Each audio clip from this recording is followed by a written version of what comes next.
Hey guys, this is Ray again from Optimal Evolution, and today we're gonna talk about the 3 personality types of mastery. What are those? George Leonard talks about this in his book, and he dedicated a whole chapter about this. So let's dig in.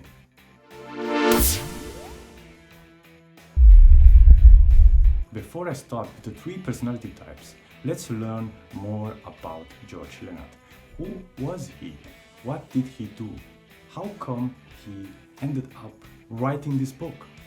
George Leonard had a 5th Dan black belt and taught it for decades. Therefore, he observed similar patterns in his students that he later called the Dabbler Obsessive and the Hacker. From what he wrote, all of those 3 personality types are a dead end. So how can you identify which of these 3 you might be? Let's start with the Dabbler. The Dabbler's overjoyed with new endeavor. He tells everyone about his new job or skill he's trying to learn. The Dabbler loves the growth spurts and only the growth spurts. But sadly, when he slides into a plateau, thoughts might pop up in the Dabbler's mind like, maybe this is not the right thing for me, or maybe I should change my job. He does this because he didn't got the results that he expected. I talk more about having the right expectation in my previous videos, so check that out if you want. I link it in the description below. By jumping up and down to jobs and skills and goals, the Dabbler has a high risk of giving up. Usually, he or she has a long resume. George Leonard writes, to stay on the path of mastery will mean changing himself. How much easier is it to jump into another bed and start the process all over again? He follows with, the Dabbler might think of himself as an adventurer, a connoisseur of novelty, but he is probably what Carl Jung calls, and sorry for butchering this word, the puerterus. Puerterus.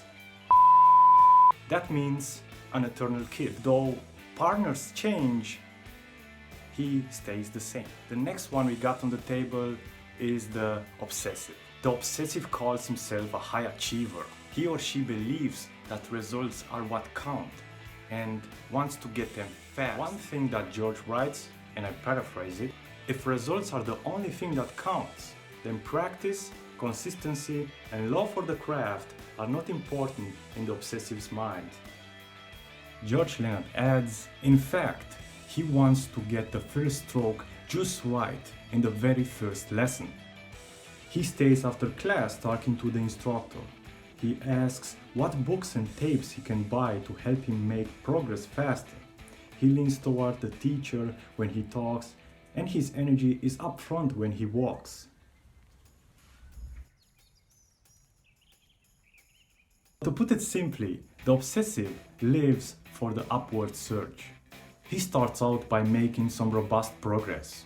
The first growth spurt shows as expected, but when he declines into a plateau, he won't accept it.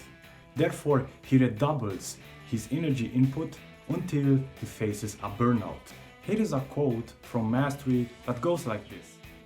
Somehow, in whatever he is doing, the Obsessive manages for a while to keep making brief spurts of upward progress, followed by a sharp decline, a jagged ride toward a short fall. When the fall occurs, the Obsessive is likely to get hurt, and so are friends, colleagues, stockholders, and lovers. The last but not least is the Hacker. This is how the Hacker's progress looks like. The Hacker has a different approach. After he got a little good in one thing, he tends to stay on the plateau indefinitely.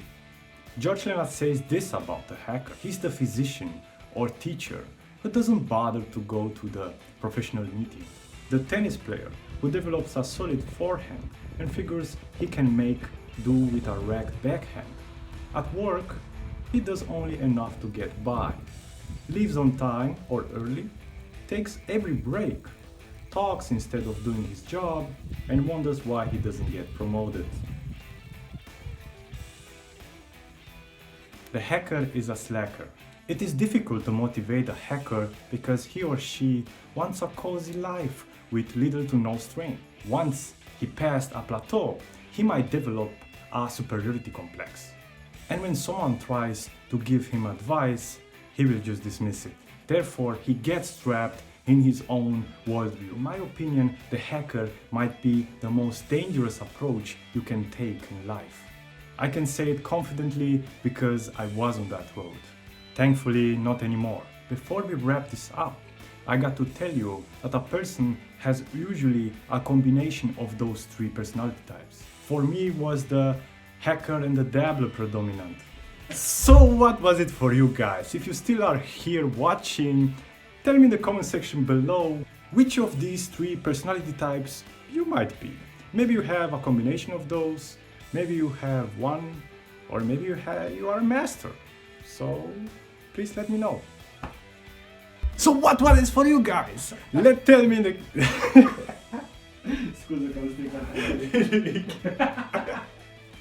I'll put a blooper. It's Ray again.